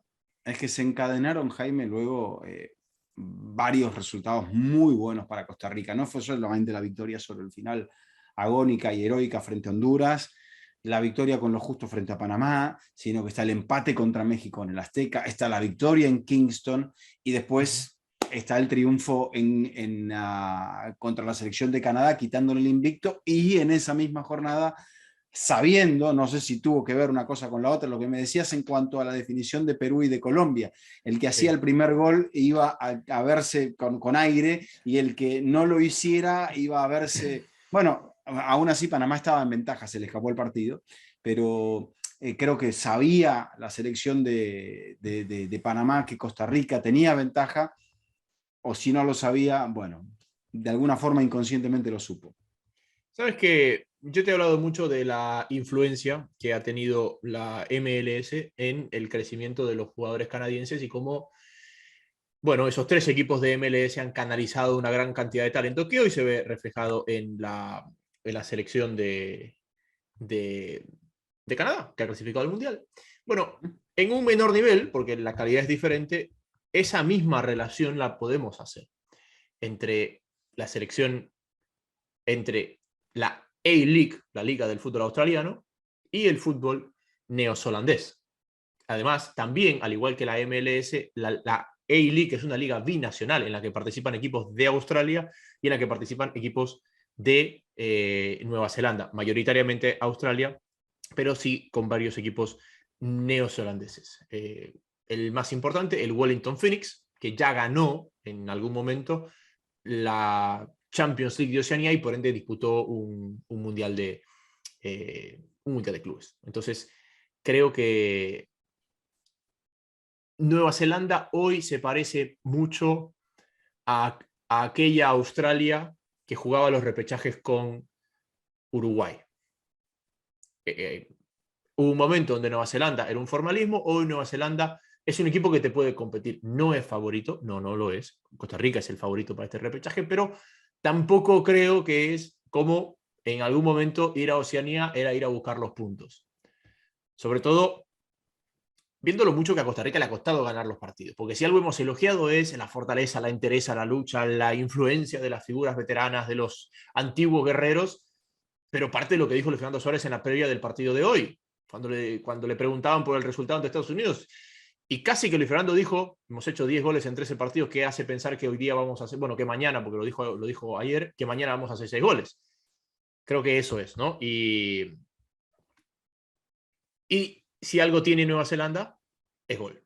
Chris Wood, lo has transmitido muchas veces en la Premier, ha llegado como solución al Newcastle. Si la pelota llega a Chris Wood, esa pelota termina con un remate al arco. Está bien, pero la fuerza de Wood está en el cabezazo, y creo que en el centro de la defensa de Costa Rica, allí hay gente de una gran fortaleza. Entonces, tenemos un arquero como Keylor, que, bueno, creo que domina muy bien su defensa, controla muy bien su defensa, y yo, a ver, creo que Nueva Zelanda va a tener que mostrar otros argumentos aparte de Wood, porque si no, puede ser que en la pelota parada inquiete, pero a la hora del fútbol veremos. Yo creo que Costa Rica ha mejorado en muchas facetas, ha descubierto jugadores en este proceso, y creo que el tiempo juega a favor. Va a jugar a favor de equipos como quizá aquellos que tengan figuras jóvenes que estén buscando un lugar, caso de Ecuador, por ejemplo. Otros que lleguen con las figuras justas, que puede llegar a ser el caso de Costa Rica. Pero creo que hoy Costa Rica ya no depende exclusivamente de los veteranos. No sé si los veteranos fueron la fuerza que hizo que Pinto no continuara, pero me parece que con el paso del tiempo, estos veteranos han entendido dónde había que reforzar y dónde había que mostrar el liderazgo. No para pegarle el grito al entrenador o para mostrarle mala cara al entrenador, sino quizá para decir, con nosotros no va a alcanzar, hay que arropar a los jóvenes. Y me parece que una vez que Costa Rica hizo eso, creo que la selección ganó en recambio, y creo que los jóvenes interpretaron el carácter de estos jugadores que llegaron y que representan a la generación que llegó a los cuartos de final en Brasil.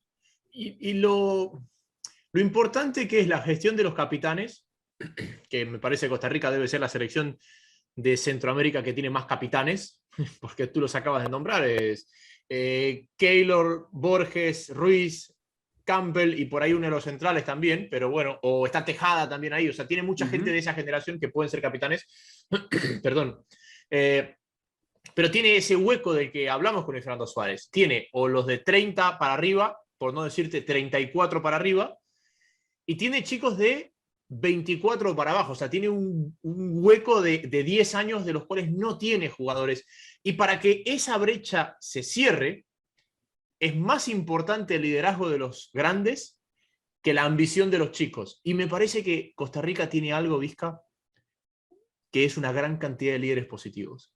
Y tú ves esos líderes positivos en lo que pasó en el 2014. Porque nadie imaginó lo que pasaba allá adentro hasta que Pinto se va. Claro.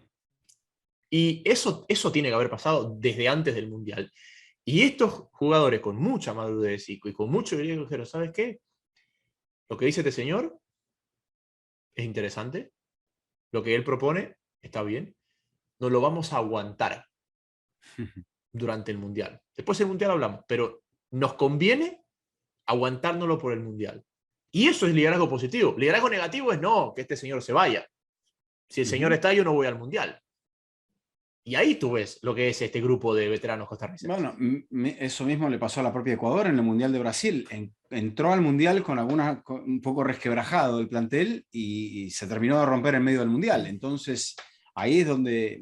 Y no vamos a cuestionar el papel de cada quien, porque eso es algo que no nos compete, porque no estamos dentro de esos vestuarios. Pero uno lo ve desde afuera y puede decir, probablemente haya pasado. La verdad está en el vestuario y como vos que has estado en un vestuario, sabés que la verdad del vestuario no se queda en el vestuario. Se queda ahí. Exactamente. Se percibe, pero no se cuenta. Desde afuera se percibe, pero... si Costa Rica clasificase, perdón, yo creo que eso sí. Primero va a tener que superar un rival difícil y después le va a tocar remar, salvo que el grupo le venga muy a la mano, pero le va a tocar remar difícilmente. Sí, lo que pasa es que tú no puedes jugar a Costa Rica con los cuartos de final de Brasil. O sea, Costa Rica, antes de esos cuartos de final, una sola vez en su historia había superado la fase de grupos, que fue cuando llega a 90. A octavos en el 90. Esa era la participación por excelencia. Lo decía Sebastián Salazar ahora que hablábamos. Para las selecciones de nuestra zona, salvo Brasil y Argentina, y con todo el respeto de Uruguay, que ha ganado 2 mundiales, pero fue hace mucho tiempo, llegar a octavos es misión cumplida. Cualquier cosa que sea después de octavos es ganancia y es poco esperado. Eso no quiere decir que vas a bajar las manos para intentar hacerlo. Pero lo de Costa Rica fue la excepción a la regla. Lo de Colombia en Brasil fue la excepción a la regla. Lo de Estados Unidos en Corea y Japón fue la excepción a la regla. Lo de Paraguay en Sudáfrica fue la excepción a la regla. Chile nunca llegó a esa instancia, ¿no? No, Chile siempre se quedó en octavos con Brasil. Chile siempre se quedó en octavos con Brasil. Se quedó en octavos con Brasil en Francia y después se quedó en Brasil. Sudáfrica. Y se quedó en Sudáfrica también, correcto. Y si no me equivoco, en el 62 también se queda con Brasil. No, perdón. Sí, no, llega a semifinales, me parece. Pero se queda con Brasil. En semifinales se queda con Brasil, claro. Se queda con Brasil en semifinales porque venía... ¿Quién era? Checoslovaquia, ¿no? El otro. El que venía por el otro lado. ¿En el 62? Sí. Checoslovaquia la final. Brasil-Checoslovaquia. Creo que sí. Sí. Pero bueno, en fin. 62. Ahora le digo. 62, sí. Es fútbol infinito. Era lógico que iba a pasar, que comenzamos hablando de Costa Rica. Semifinal Checoslovaquia-Yugoslavia, semifinal Brasil 4, Chile 2. Sí. Doblete de Garrincha y doblete de Vavá. Y después final Brasil-Checoslovaquia 3-1. Un clásico de fútbol infinito. Comenzamos con Costa Rica y terminamos con las semifinales del Mundial de Chile 1962. Exacto. Y un dato más, para que hoy en día sería brutalmente imposible. La semifinal entre Checoslovaquia y Yugoslavia se jugó en Viña del Mar, en Sausalito. Según el reporte oficial, la vieron menos en el estadio de 6.000 personas. Imposible. Hoy imposible. Hoy imposible. Hoy imposible. Bueno, volviendo a Costa Rica, esos líderes positivos. Y la vara es demasiado alta para medir, pero Costa Rica, el logro es llegar al Mundial.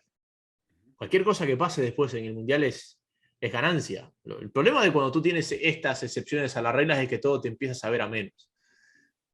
Pero hay que llegar al Mundial. Hay que jugar la fase. Exacto. Hay que ganar un partido. O sea, cuando tú te pones a ver cuántas selecciones... Lo tengo acá, Vizca, y sabes que te lo voy a decir porque justo lo hablamos y lo saqué, y me lo pasó Joe, que también es nuestro productor, para que te lo iba a conversar. 1, 2, 3, 4, 5, 6, 7, 8, 9, 10, 11. 11 selecciones de CONCACAF han jugado un mundial. 11 selecciones de CONCACAF, ¿ok? Canadá nunca marcó un gol. Trinidad y Tobago nunca marcó un gol. El Salvador, Haití, Panamá, Canadá, Trinidad y Tobago y Honduras nunca ganaron un partido. Jamaica y Cuba ganaron apenas un partido. Y de ahí viene Costa Rica, que ganó 5 y que se metió a los cuartos de final de un mundial. Solamente superado por Estados Unidos, que ha ganado 8 y que fue tercero en el 1930. Y por México, que ha ganado 16 y que llegó dos veces a los cuartos de final, ambas en las que fue anfitrión. O sea, esa es la vara de medir de los equipos de CONCACAF en el Mundial. Y Costa Rica está no en la mitad alta, está en el podio de los rendimientos de las selecciones de Centroamérica y el Caribe en las Copas del Mundo. Bueno, y de hecho, en Rusia pasó sin victorias, salvo las 2 victorias que consiguió en Brasil 2014, en el ciclo de Pinto. Después, en el anterior, había perdido sus 3 partidos en Alemania 2006. Había quedado cerca de la clasificación en Corea del Sur con un empate, una victoria y una derrota, 5 goles a favor, que junto con la cifra, aunque en menor cantidad de partidos, con la cifra de 5 de Brasil, es la cifra más alta de Costa Rica en una Copa del Mundo. En el 90 marcó 4 goles, tuvo 2 victorias, no empató ningún partido y perdió 2.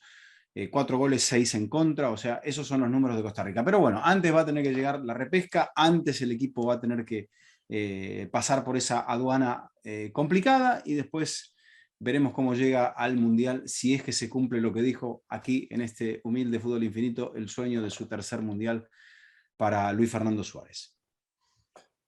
Sí, y seguramente hablaremos un poco más de Costa Rica en el sorteo. El sorteo para Costa Rica es mucho menos complejo que para los equipos para el otro repechaje, para el repechaje Sudamérica-Asia, porque al no haber un equipo de Oceanía, Costa Rica solamente estaría bloqueado de ir con los equipos de CONCACAF. El resto puede caer en cualquier grupo, ¿no? En cambio, en el sorteo sudamericano es mucho más complicado porque no puede caer ese repechaje en un grupo con asiático o con sudamericano. Lo que yo creo es que es un gran logro, paso a paso. Nueva Zelanda no es una papita caliente, es un equipo que ha crecido a la par de lo que ha crecido muchos equipos en Centroamérica, que es un equipo que puede disputar ese repechaje. Antecedentes entre Centroamérica y Oceanía son 2. Son 2, sí, el de Canadá con Australia del 94, del cual ya hablamos, y el de México con Nueva Zelanda del 2014, claro. Porque el año pasado fue Honduras, Australia, pero Australia ya como equipo de Asia. Bien, pasado por Costa Rica, vamos a la parte, digamos, menos agradable, o sea, de los equipos que se han quedado a las puertas de la posibilidad de seguir. El que encabeza la lista, y bueno, que me parece que vivió la desilusión de un modo mucho más amargo, es Panamá, por el hecho de haber llegado más lejos que nadie y por haber sentido que estaba haciendo una mejor eliminatoria por momentos que aquella en la cual logró clasificar al Mundial de Rusia. Por momentos hasta dio la sensación de que Panamá era un equipo que tenía más fútbol que aquel que había clasificado, pero quizá no tuvo ese liderazgo, esa fortaleza, ese empuje que había tenido hasta de la propia gente, porque cuando se jugó el partido, y no es para echar la culpa al público, el público no gana partidos, Jaime, pero cuando se juega ese encuentro decisivo frente a Honduras, el estadio del Rommel Fernández no estaba lleno. Y eso es un punto que la gente podrá desilusionarse y decir no volver al próximo partido porque la selección no cumplió el objetivo, pero me parece que hay que saber apoyar a los muchachos. Fíjate Chile, cuando baja la persiana de esta generación, la gente se brindó, creo que entendió que era un tributo y hay que estar en el último concierto. Es más, el último concierto es, como diría en inglés, un sold out. No se pueden oír, porque hay que agradecerle a esa banda que te dio tantas alegrías, tantas melodías, tantos momentos. Y bueno, Panamá, no sé si pensaba que la victoria era sencilla y que nos guardamos para el último partido, pero ya en el último partido no hubo opción. Creo igualmente que si se mantiene la voluntad de Christiansen de seguir, el equipo con una eliminatoria distinta es probable que siga creciendo. Porque creo, Jaime, que si no, cuando nos ponemos a analizar qué le faltó a Panamá, yo creo que lo único que le ha faltado es gol. Y con el gol probablemente vaya la personalidad. Cuando eres un equipo ofensivo y te falta gol es un peligro. Y me parece que por eso Suárez plantea Costa Rica como lo plantea. Dicen, no me sobra el gol, pero acá tengo estos monstruos, vamos a esperar un poquito más. Y me parece que, no quiero hablar con el periódico de ayer, pero ¿qué equipo jugaba mejor? ¿El de Bolillo o el de Christensen? El de Christensen, no hay la menor duda. No hay la menor duda. Ahora, había que pegarle con un palo al equipo de Bolillo para hacerle un gol. Y como dijo Solari algún día como entrenador del Real Madrid, lo criticaron, dice, hay que valorar los empates. Y al final, Vizca, tú llegas a los torneos o ganas los títulos por los puntos que sumas en los días que no mereces ganar. Claro. ¿Qué provecho le sacaste? ¿Cuánto sumaste el día de tu mal partido? Porque cuando tú juegas bien y eres superior, lo normal es que ganes. Pero son esos puntos en los malos días los que te dan. Y Panamá me parece que le faltaron esos puntos en los malos días. Christensen es un pedazo de entrenador que se ha cotizado mucho en la zona. Se habla de dirigir en el fútbol mexicano, lo cual a mí no me sorprendería. Pero no hay nada más dañino en un proceso que el casi y el quedarte a la orilla del camino. Y por eso siempre digo que lo de Simeone con Atlético de Madrid es una cosa extraordinaria. Que habiendo perdido las 2 Champions como las perdió, sigue ahí, el equipo sigue motivado, sigue fuerte. Pero lo normal es que cuando tú te quedas a la orilla del camino, lo mejor es aire nuevo. Levantar. Pausa. Con todo respeto, ¿te parece que en la progresión de la carrera de Christiansen, ir como está el fútbol mexicano hoy por hoy, por más que me digas va a la América, va a las Chivas, sería algo que va a impulsar su carrera? Yo te diría que sí. Quizás en contra de todo lo que hemos hablado y de la estructura del fútbol mexicano, pero yo te diría que sí, Vizca, porque tienes un problema acá. Las elecciones ¿Pero impulsarla en qué sentido? ¿Económico? Y de visibilidad y de hacerte cotizar en la región, porque te digo una cosa, las elecciones que están fuera del Mundial todavía no saben cuándo van a volver a jugar.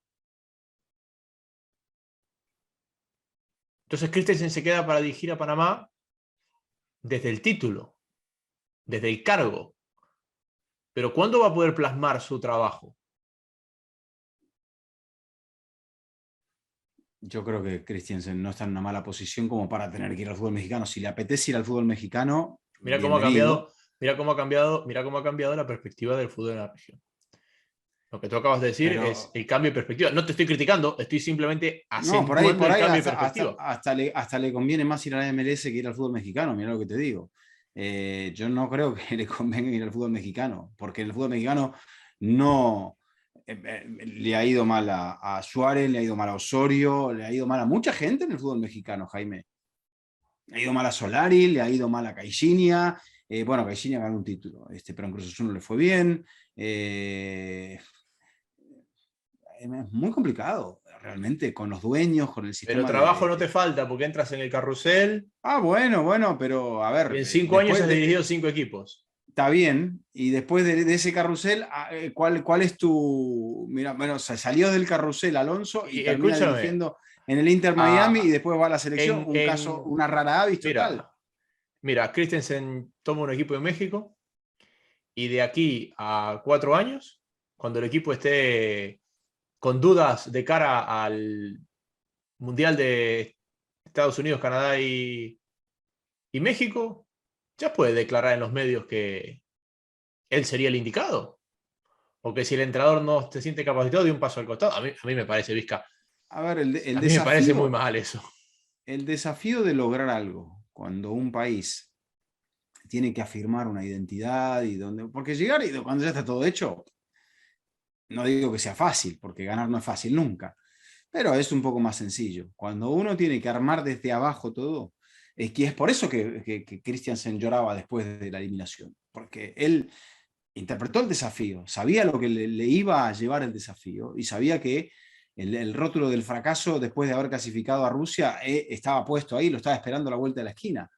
Pero yo no creo que, a ver, este hombre se vaya a quedar después de lo que ha vivido, con una salida fácil en el papel. Pero bueno, no sé, ahí habría que preguntar a Solari por qué fue a la América y demás.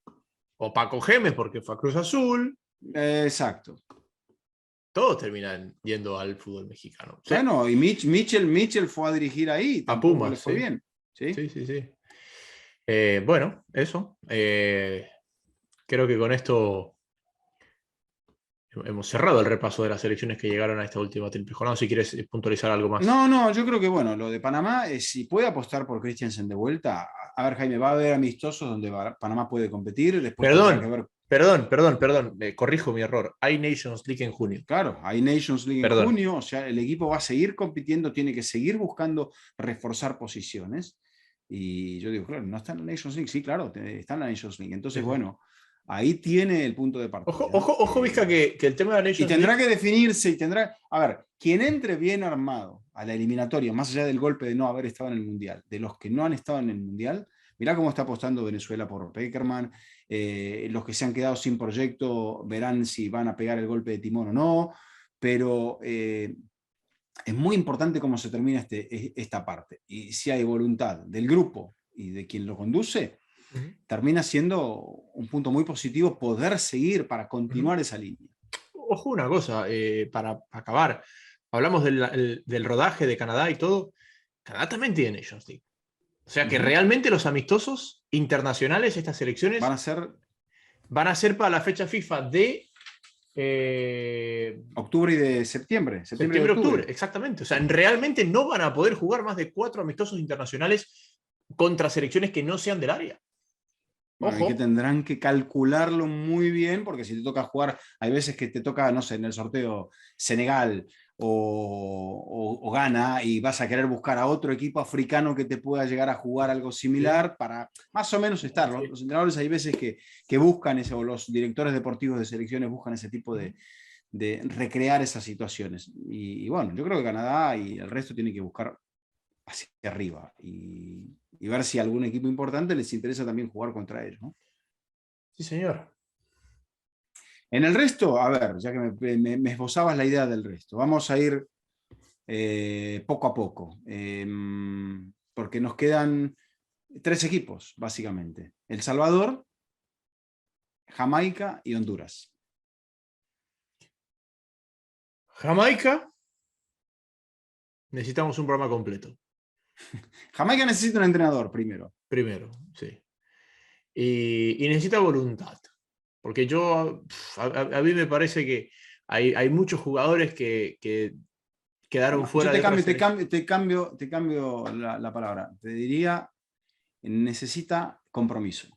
Sí, exacto. Porque hay muchos jugadores que no tenían espacio en otras selecciones y dijeron, bueno, vamos a ver qué pasa. Y así. Honduras, leí la nota que hiciste para Diario 10, o la nota que te hicieron en Diario 10, y creo que Honduras se encuentra un poco en un problema desde las bases. un problema desde las bases. Y que si tú ves el plantel, es un plantel de los mejores de la eliminatoria. En el papel tenía plantel para pelear, pero que después hay bases estructurales. Y creo que también hubo una equivocación en el primer entrenador. Yo no sé por qué ellos se decantan por Coito, alguien con nula experiencia en primera división, para asumir la selección mayor de Honduras. O sea, nunca entendí esa decisión. Y con esto no estoy diciendo que Coito es mal entrenador, simplemente es una decisión que tú dices, aguanta, ¿y a cambio de qué? ¿Qué ha hecho Coito como para que tú seas el que diga, bueno, me la juego por él? Porque tengo esta historia, porque tengo esto. Porque, por ejemplo, el tema de Germán, había de dónde aferrarse. O sea, era un tipo exitosísimo en fútbol femenino y había sido muy exitoso en la selección femenina canadiense. Es decir, la gente de la federación lo había visto trabajar a Germán adentro, lo había visto trabajar y sabía, ¿sabe qué? Este señor merece una oportunidad. Pero yo nunca encontré la conexión de Coito con el fútbol hondureño. No, habrán pensado, más allá de que Falero estaba ahí, pero claro, Falero ya venía de Suárez también. No, pero quizá pensaron, bueno, este es un buen entrenador con jugadores jóvenes. Por ahí podemos pensar que tenemos una gran base de jugadores jóvenes, pero creo que la dificultad para Honduras está no solamente en el recambio de los jóvenes, de la gente que viene de abajo, y esto lo mencionábamos con Sebastián Salazar en Estados Unidos. O sea, hay que dejar que los clubes tengan esa responsabilidad formadora, sí que la selección los arrope, pero los va a arropar solamente, no los va a formar. Entonces, quizá habrán pensado que Coito era un hombre que trabajaba y trabajó bien con jóvenes y podía ser un buen entrenador para esa transición de los jóvenes, pero yo creo que aquí pasó otra cosa, ¿no? O sea, el público no conectó con el equipo, inmediatamente lo empezó a criticar, a los jugadores veteranos no arroparon a los más jóvenes, y bueno, se diluyó lo de Honduras. Creo que Honduras es el gran derrotado del proceso de eliminación, porque me parece que su rendimiento ha estado muy por debajo, más allá de los números, muy por debajo de lo que se esperaba de esta selección, que no había comenzado mal, Jaime, porque si sacábamos la foto, Canadá. Sacamos la foto después de las 2 primeras fechas, decíamos, Honduras va bien. Sí. Va muy bien, te digo. Es más, muy bien, te digo. Si sacamos la foto del medio tiempo de la tercera jornada, iba mejor todavía. Iba estupendo, pero iba bueno, estupendo. Algo le ocurrió y se desbarrancó. Y después tenemos el tema de El Salvador.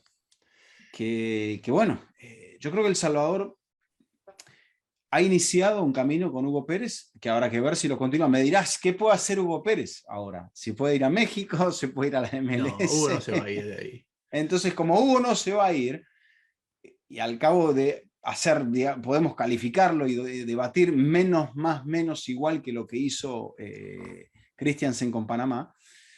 Entonces, bueno, ahí está. El sentido de la pertenencia de el entrenador para con el proyecto y viceversa es algo que me parece que va a hacer que estos equipos en la línea que se han trazado continúen ascendiendo. Y creo que El Salvador ha hecho esto y muy bien. Yo, desde el punto de vista particular, y veía como vos las imágenes del Senegal-Egipto, y digo, bueno, ganar así te genera orgullo. Y me dirás, estar en el Mundial es lo que más orgullo me genera. Pero hay que preguntar al doctor. Sin la camiseta, uno ve eso y dice, se ve y feo, la verdad que no se ve muy bien. Entonces, a mí me encantaría que el Cuscatlán impusiese condiciones, pero que las impusiese en un buen campo, con sí presión sobre el rival, pero no con hostilidad ni sobre el rival, ni sobre el árbitro. Y porque creo que eso va a hacer que ese reflejo de que le podés ganar jugándole de igual a igual con tus armas, con tu fútbol, con tus ganas, con tu lucha, con tu público, con tu fervor, significará que ya no los estás viendo desde abajo. Yo creo que el crecimiento de El Salvador es tremendo y lo comparaba con Bolivia ayer en Sudamérica, porque son equipos que vienen de tan atrás que el crecimiento nunca ha sido reflejado en una posibilidad de clasificar, sino de competir por clasificar y tratar de que seas el mejor posicionado o uno de los mejores posicionados para el siguiente ciclo. Y creo que El Salvador ha encontrado una muy buena base joven, que han hecho un gran trabajo buscando gente que pueda representar a El Salvador, Enrico Dueñas, Roldán, Zabaleta, Joshua Pérez, y que sea Hugo el entrenador de una generación de jugadores que por diferentes motivos sus familias tuvieron que dejar El Salvador y que hoy son capaces de volver a vestir la camiseta de El Salvador, me parece que ha sido una conexión importante. Y lo segundo es el mensaje, Vizca, porque fíjate que así como hubo una crítica desmedida contra Panamá, como hubo una crítica antes de saber cómo le iba a ir a Honduras, me parece que el mensaje del proyecto de la Federación Salvadoreña y de Hugo Pérez caló desde el principio. Porque El Salvador desde el principio dijo, esto es lo que buscamos, este es el objetivo es competir, el objetivo es mejorar, el objetivo es acercarnos y estar listos para el próximo eliminatorio. Y me parece que la afición lo entendió. Entonces no hubo una crítica desmedida a El Salvador porque los resultados no llegaban, porque nadie esperaba los resultados. Entonces todo lo que fue obteniendo El Salvador en cuanto a resultados terminó siendo ganancia. Todos los buenos pasajes de fútbol terminaron siendo ganancia. Eso va a cambiar, claramente, porque en el próximo proceso a El Salvador se le va a exigir que compita por las posiciones para las cuales se preparó durante este proceso, pero creo que El Salvador está bien posicionado y que me parece que tiene mejores bases infraestructurales que las que tiene Jamaica, por supuesto, y me parece que Honduras no tiene mucho de dónde sacar pecho a día de hoy y que El Salvador se le ha acercado. Honduras sigue siendo una liga muy fuerte, junto a la costarricense, la más fuerte de Centroamérica, pero que cuando ves selecciones juveniles, oye, esta generación es una generación que viene de meter cuartos y semifinales en los últimos Juegos Olímpicos. O sea, era una generación brillante. Creo que todavía puede dar otro proceso eliminatorio a esta generación, pero detrás de ellos no viene nadie. Bueno, detrás de, me estás hablando de Honduras ahora. Sí, de Honduras. Bueno, detrás vamos a ver, lógicamente, hay un punto en el cual no podemos aventurarnos, pero yo creo que la competitividad de la Liga de Honduras y el desarrollo del fútbol de Honduras es superior, como bien mencionabas, al resto de la región. Guatemala está detrás, El Salvador está detrás, y hay algo también que estaba pensando dentro de las características de la eliminatoria. Enfrentarte al principio a El Salvador es una cosa, enfrentarte al final a El Salvador es otra cosa, ya el público no acompaña de la misma, y es lógico esto, pero si se buscaba proponer este cambio a nivel cultural en general, baja los precios de las entradas, mete 30.000 personas en el partido contra Costa Rica para apoyar al equipo de cara a lo que venga, es un clásico de la región. Y pero hay que tener imaginación, para propiciarlo. Es un tema más espeso de lo que parece, visto desde afuera. Pero bueno, o sacar, si hubiese otra sede, sacar el partido, sí. Pedir permiso a FIFA para sacar el partido para que te vean en el interior, pero tiene que haber otra sede en condiciones, y creo que no la hay, para poder generar un partido de la propia selección. Así que sí. Ese es el balance. No sé de estos equipos si hay alguien detrás que se nos haya quedado, seguramente alguno de las islas, Trinidad y Tobago, que buscaba algo más, pero que se quedó en el camino, que había iniciado también otro proceso de cambio. Dentro de lo que mencionábamos a Guatemala, quizá lo tengamos más firme de cara al futuro. Pero bueno, el desafío de CONCACAF siempre es muy amplio, no lo vamos a hacer más grande, no lo vamos a hacer infinito, pero con gusto lo retomaremos en nuestro próximo capítulo. Así que en el momento del final, agradecer a la gente que ha estado con nosotros, agradecer a los personajes y a los protagonistas, el caso de Jaime Penedo, el caso de Luis Fernando Suárez, cuyos episodios están ahí, más allá de que los resultados hayan modificado un poco los discursos, yo creo que ellos saben que lo que nos dijeron no está sujeto a los resultados, Jaime. Totalmente. Son dos hombres de procesos, son dos hombres que han puesto a las selecciones en las situaciones en las que estuvieron para aspirar al Mundial, uno en un repechaje, otro lamentablemente se quedó a las puertas del repechaje también, pero nosotros no tenemos más que agradecimiento a ellos por habernos abierto las puertas de sus selecciones, de sus procesos y de contarnos tantas cosas que nos contaron, tanto Suárez como Jaime Penedo, así que eso. y a todos ustedes, porque nosotros les agradecemos, sabemos que están pendientes de sus elecciones, pero también sabemos que cuando hablamos de CONCACAF nos escucha gente de muchos países de Centroamérica que sus selecciones no participaron en este octogonal y que están pendientes del fútbol de la región, de Nicaragua, de Guatemala. Así que bueno, nos seguiremos encontrando, hablando de todo, de fútbol en general, pero esperamos que también nos encontremos con sus selecciones en situaciones protagónicas. Exacto. El próximo mundial, la próxima clasificación al mundial o la clasificación al próximo mundial va a ser distinta, va a presentar desafíos para más equipos. Ojalá que todos estén listos para aceptar ese reto, ese desafío y esa esperanza, esa ansia, ese deseo de llegar a un mundial o de llegar a su primer mundial, lo cual representa algo absolutamente mágico. Y como decía Jaime, con mucha nostalgia vemos cómo se va cayendo el telón lentamente de todas estas noches para nosotros que nos conectaron con tanta gente, con tantos mensajes, con tanto cariño, con tanto afecto, con la crítica también que hemos recibido, pero ciertamente que valoramos y agradecemos a cada uno de ustedes en su comunicación, en su apoyo y en su gratitud hacia el humilde trabajo de análisis que nosotros hemos hecho con mucho cariño. También le agradecemos a OneFootball por habernos acompañado en estos últimos 3 programas de eliminatoria de CONCACAF. Acá abajo está el link para que descarguen la aplicación, la configuren como a ustedes les guste. Así que muchísimas gracias a OneFootball por habernos acompañado. Ha sido un gusto, Vizca. Gracias.